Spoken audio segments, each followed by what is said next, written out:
Hi guys, it's me Nicole and I'm back again with another video.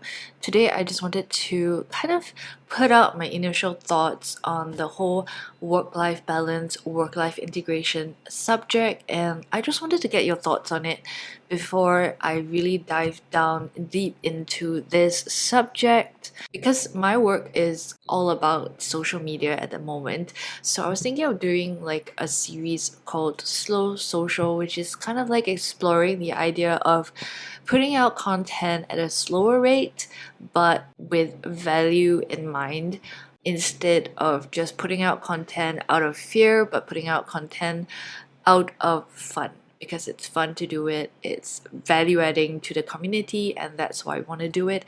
So that's kind of like an idea, like off the top of my head. But yes, talking about work-life balance, I think that has been a topic that honestly, I think COVID really forced us to talk about it because it just got out of hand.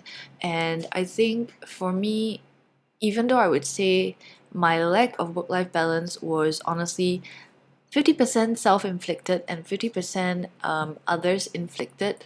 So I would say if I can actually cut down my 50% of the self-inflicted lack of work-life balance, that would be a huge change already.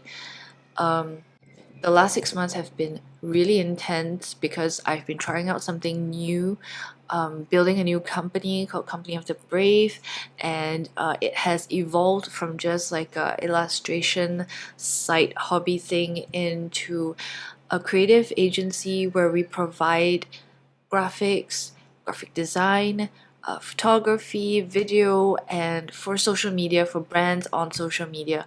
So that has been something that I've been working on. Whether I'm going to continue to provide this full suite of creative services or am I going to reduce it, that is something that I'm exploring in 2022 because 2021 I'm exploring just doing, just trying and evaluating. And 2022 will be the year of evaluation, fine tuning, and trimming. So anyway, yeah, so I became really busy and I realized that I was working a lot.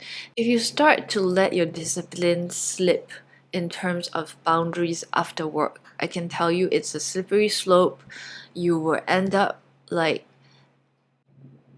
it will end up taking more and more of your time after work, and it's kind of this weird thing. I saw this article, I think it was New York Times or something, where they said that people who actually were constantly on for work were addicted to this adrenaline rush of receiving a message or having to receiving new information. And I think it's kind of similar to our addiction to social media. I think it works the same way.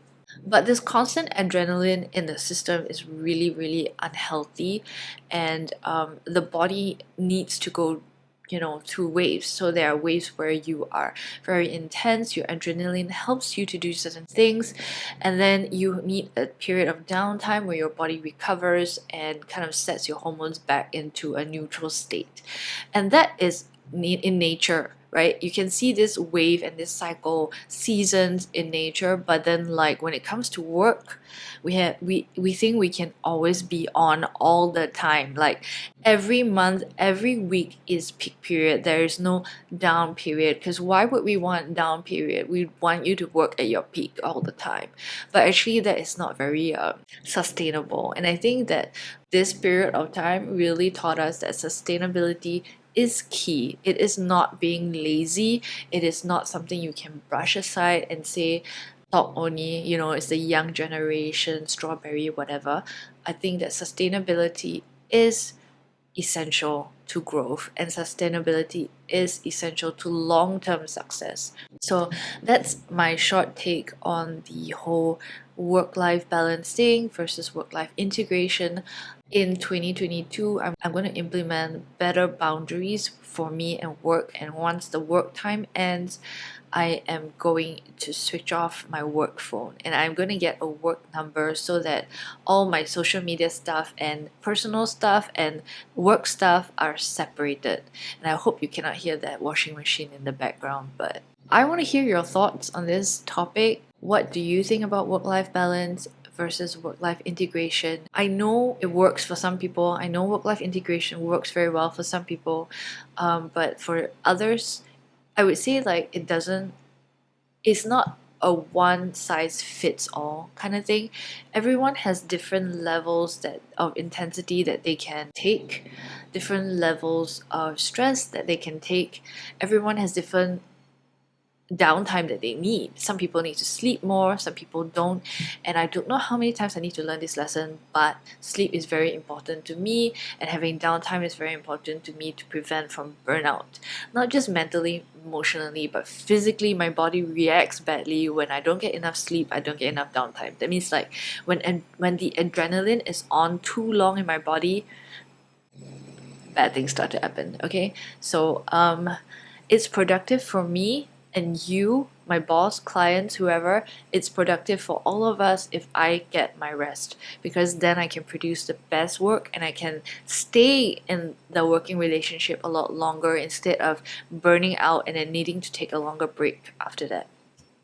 So what I would like to explore more in this topic is actually how do we communicate our boundaries? What are the kind of boundaries that settings that we need to do for work and for life to happen, and also understanding yourself as to where the boundary works for you. So let me know your thoughts on the topic, and I will really love to hear from you. And we can continue our discussion with this and useful books and materials that will help on this idea as we try to achieve a more sustainable working environment slash culture in our world and in our society. See you in the next video. Bye!